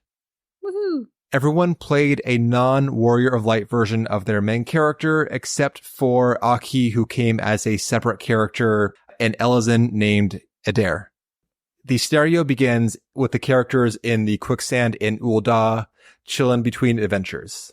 So they're all dicking around, and then they get a lead for a new job through Momodi. Oh, that's right. Yeah. The word is that an Amajina and Sons caravan has been attacked, and its contents are stolen. Right. So this happened near Blackbrush Station? Yeah. So immediately we all can visualize, where this is, which is great. So we are tasked with going out there and figuring out who did this shit, who knocked over the cart, who stole the stuff. And this is where I was like, oh, it was Imalja. Duh. They're after crystals. It's, like I said, nothing chestnut. here will shock a Final Fantasy XIV player. Yeah. Spoilers, that's exactly what happened. But so we go out there and there's a little bit of investigation that happens. But again, it's very much on rails. Yeah. As you get there, though, there is the first fight. This is a tutorial encounter against a few antlings. Yeah. So you arrive near Blackbrush Station, you're at the crime scene, and then these guys rush you and attack you from the underbrush. Very basic fight, a good chance to kind of stretch your legs, test those new abilities. Once they're defeated, the characters can then proceed with the investigation, looking around for clues. Yeah, so I think we decided to search the site first, then ask questions. So here, you have two options. You can go into the tavern and ask questions of any witnesses. The coffer and coffin. The coffer and coffin. Or you can examine the site. We decided to do the latter first. So this was looking into the ground for tracks. There really wasn't a lot of information to find here other than figuring out where these people went. All right, tracks leading off into the east. Very helpful. Great. That's exactly where we're going next. When we went into the tavern to ask questions of the witnesses, they just confirmed what we already found at the site. So off we go to the east. We are following footprints. The footprints they hit a creek and then they go no farther. So that means that our quarry has gone either north or south into this body of water. We examine south, that's a no-go, or one of those. We examine one thing and it's there's nothing there. Well, north is Lost Hope, so you're all they're not going to go that way. Yeah, exactly. So it was very clear where we needed to go. We find ourselves at the mouth of a cave, and we have another encounter here with people who are guarding the mouth of the cave. Before that encounter, though, you spy a person in merchant garb who's talking to some Amalja. Ah, right, the mystery guy. So yeah, we were like, oh, shh. And then we I don't know, duck behind a bush or something. And we watched this person have a conversation with an Amalja, and they run off to an area behind, they run around a corner. We decided to follow this person. When we get to where they ran off to, they are gone. They are flying away in some sort of contraption. Right. So you get there, they're gone, and then you spend some time looking for clues and can't find much sign of where they went. So you all conclude that they must have gone up because there's no other outlet from this dead end. We were surrounded on most sides by tall cliffs. So we couldn't see. To see anything, we had to climb one of these cliffs. So that was a test. That was a dexterity. Yeah, this is where Kafina, with those Dragoon skills, rolled very high and bounded up that cliffside to sight a disappearing Imperial airship. Yeah. So we were like, okay, is this person in an airship? Are they in some Garlean tech? So that answered that question. And then we could also figure out where they were headed to. Anyway, so we get back down. We go back to the mouth of the cave. And then we fight some Amalja guards there at the mouth. Yeah, this is when Chi, playing warrior, found out that maybe getting enmity on everyone is a lot of damage coming back your way. Just some hits. Yeah, I think this is when our white mage, Aki, finally got a chance to heal for once. Yeah. The antlion encounter, there was nothing for them to do. So, yeah, I was actually surprised at how, sketchy Chi's health got. But then we defeat those jokers, and then we head farther into the cave, and oh, that's right. No. One of the when we were doing questions in the tavern, one person I think mentioned that there were 5 Amalja and one of their battle drakes. So we're like, oh, we need to go find 5 Amalja and a battle drake. So we get to the mouth of the cave. It's just a couple of jabronis, not the people we're looking for. We get further into the cave, and now we find our big bads. So we have lead Amalja, their sidekick Drake. These are the two biggins, and then the other four Amalja were our riffraff. Right. On the way to the final group, though, they made a barricade of effed corpses in the passage. Oh, that's right. Like they've piled up effed corpses. And if you were to try to clamber over them, all the slipping and sliding on those bodies would have splashed around and given them advance warning and let the leader charge up a big attack. But you stealthily bypassed the barricade and were able to get there with no problem. Yeah. So we weren't ambushed, which was great.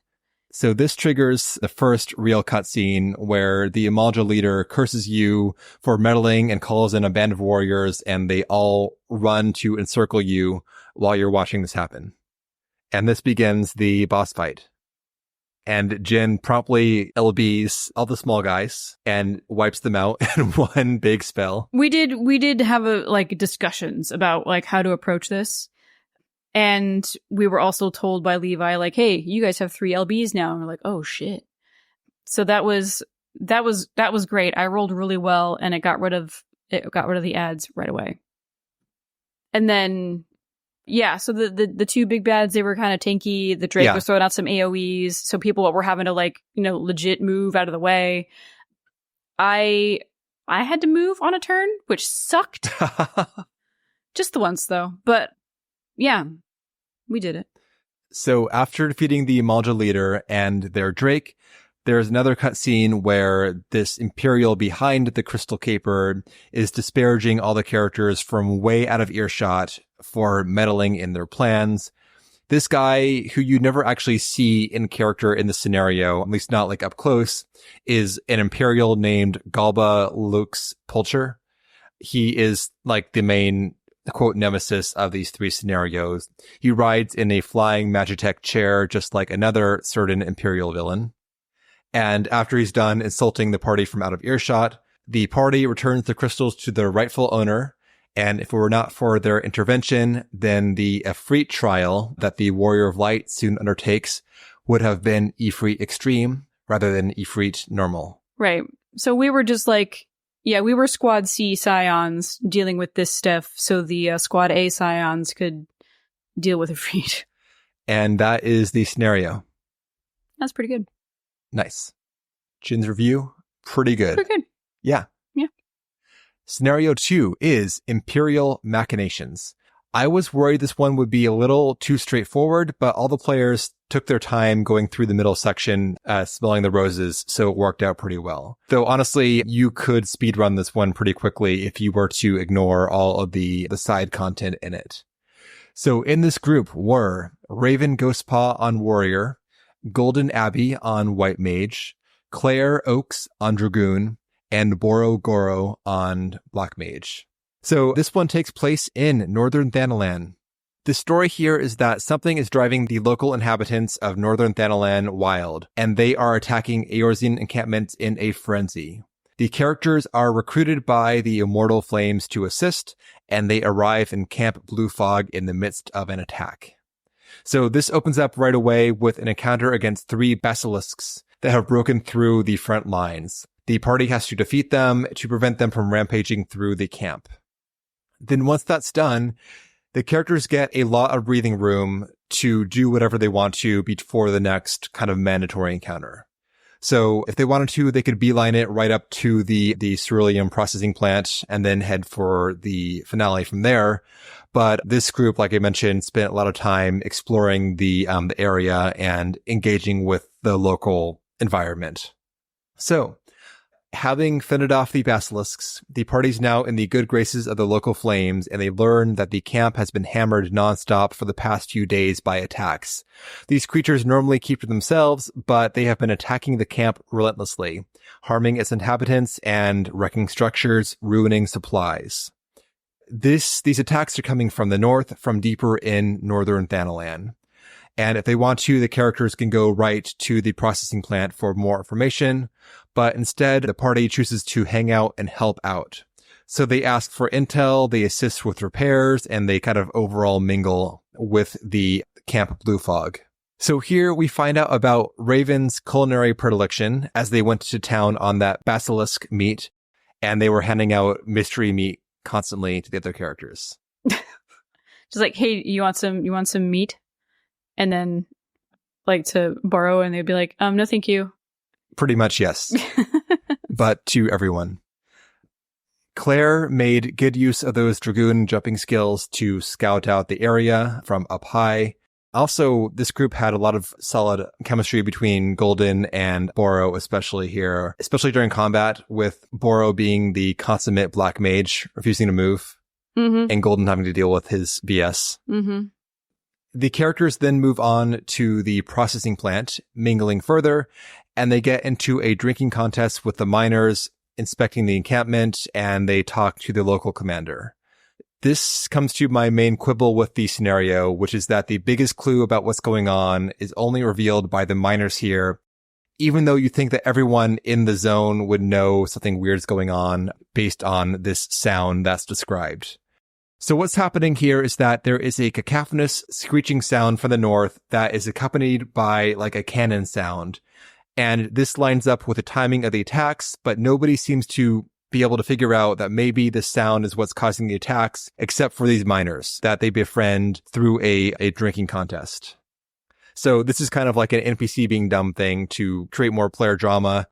So the miners, though, have picked up this sound here, and because Claire drinks their foreman under the table, they're all friends now, and they share what they know. Taking up this lead, the party investigates further north, heading out into Raubon's push. This is when they hear the sound firsthand. This is a sound of energy cannon fire combined with a wailing. The truth is that the Imperials are experimenting with a new weapon and testing it out on a Gorgamera. So the combination of this super predator shrieks combined with the cannon fire is what's freaking out all the local creatures, and they're trying to flee the area right through the Eorzean encampments. So they're just doing animal testing with their weapons. Correct, yes. It's fucked. But unlike the apex predator of the area. Sure. But correct. So the party navigates through Raubon's push, fights a band of sentries, and reaches a chasm where the experiment is taking place.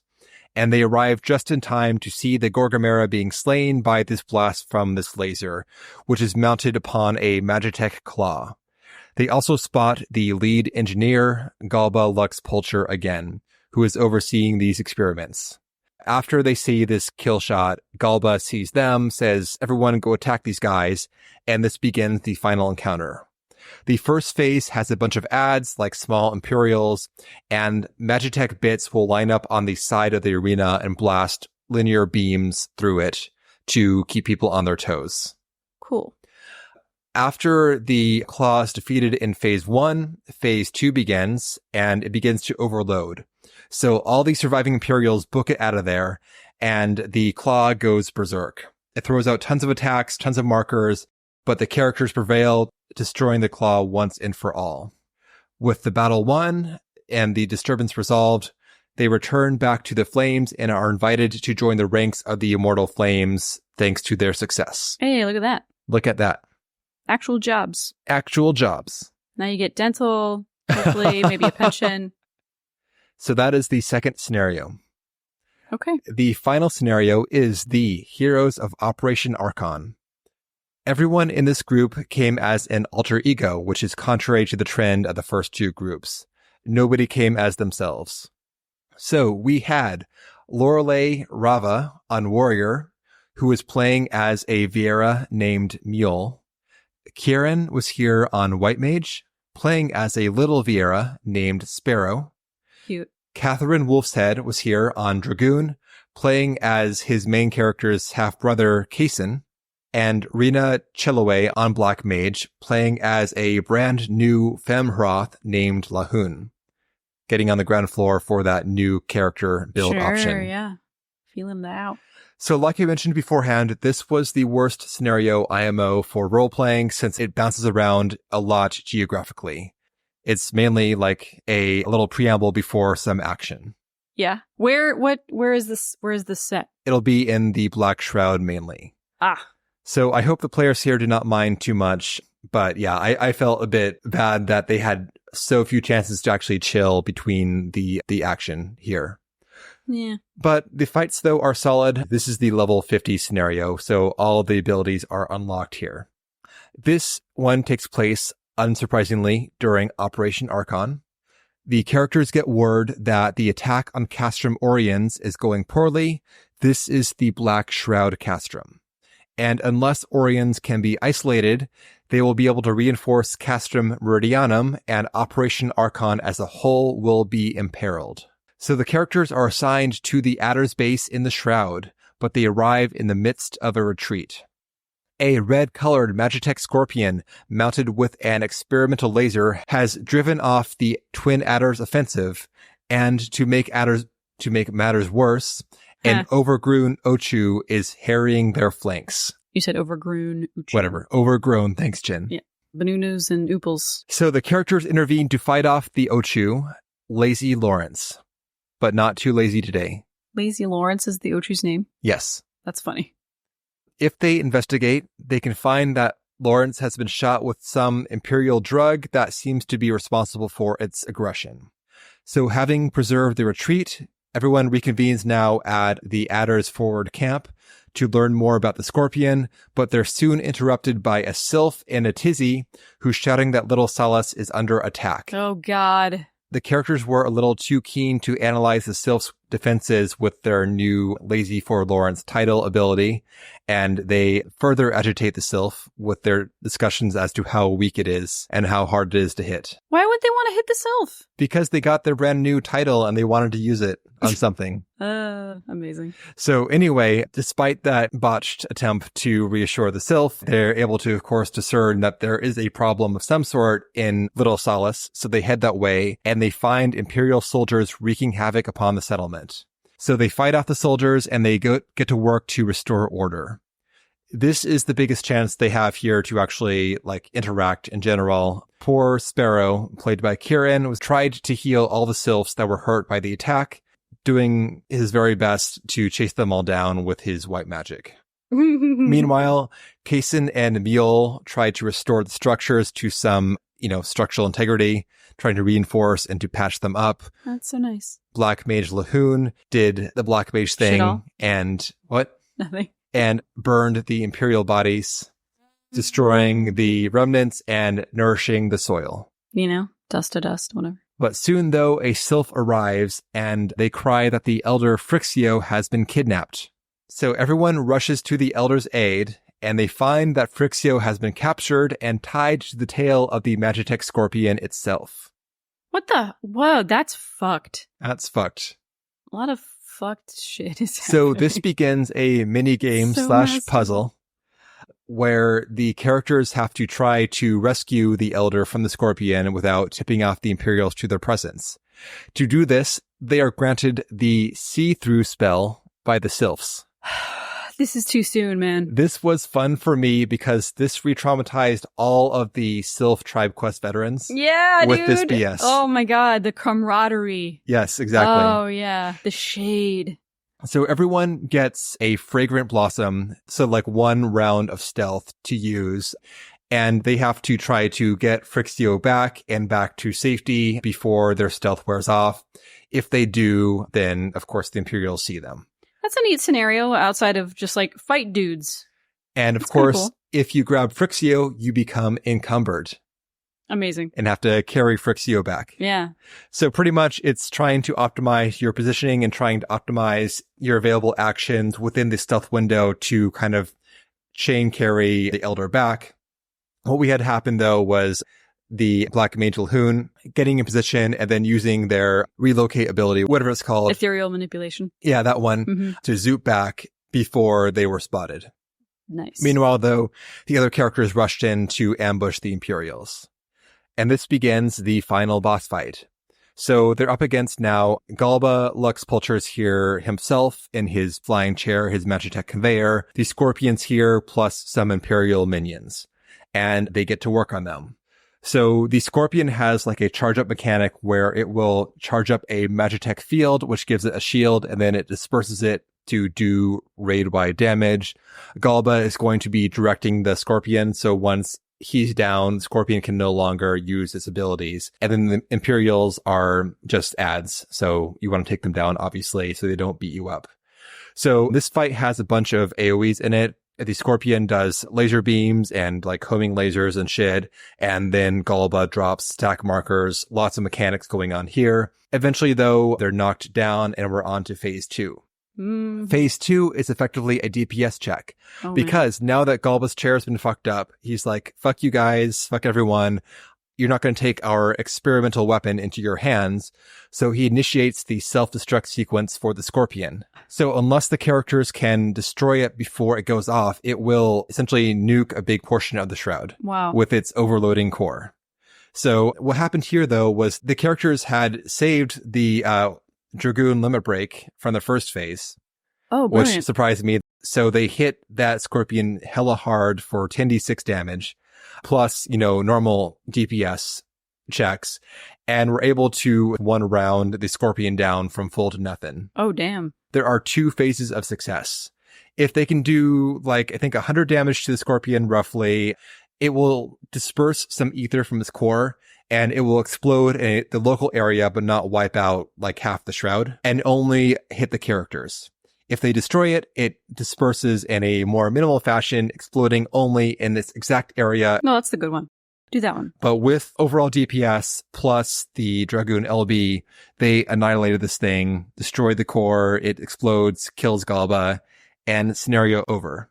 So they have saved the push against Castrum Oriens, which lets Operation Archon proceed as planned. The end. Yeah, look at that. So that's the scenario. And that's the last one. That's cute. Yeah. Any final comments, Jen? No, just that this is not scenario related, but game mechanic related. So you as the GM, you knew all the numbies for all the mobs and stuff. Correct. But you never told us exactly what we were doing. Oh my God. Which was really good. The book is so annoying on this, actually, is not helpful whatsoever. It tells you that GMs do their own thing and to do whatever. So it gives some examples some GMs will tell the exact numbers. Some GMs will say, the health bar is flashing yellow. Oh, no. Nobody says that. But that's essentially what you did, where you were like, okay, that was a big hit. Or, he's getting close to death. He's really struggling. So all these other clues that weren't okay, you've hit him for 6 damage. He now has 13 damage points left, or hit points Correct. left. Yeah, soft feedback. Yeah, which is way, way better. Thanks, Jen. Yeah, because then we can't we can min-max, but we don't know exactly what sort of numbers we need to hit, which is good, because that takes all the fun out of it. Oh, I know I need to do 6 damage. Then I will do the things that equal 6 damage instead of trying to do something that feels hella. For the final hit on the Scorpion, it was actually Sparrow doing an earth, a stone spell on it. Oh, no way. Just a final dink. Dink. Push it past the edge. That's such a fucking trope, right? The big bad is dangling off a cliff, and then the tiniest little dude goes and steps on his finger. Yep. And then he's dead. But it happened. That was great. Well, thank you, Jen. Thank you, everyone, especially everyone that joined for these runs. It was great. I had fun. Hope everyone had fun as well. Yeah, it was a good time. Nice. For show. All right. Well then, Jen, until next time, work card, play card. I forgot about that.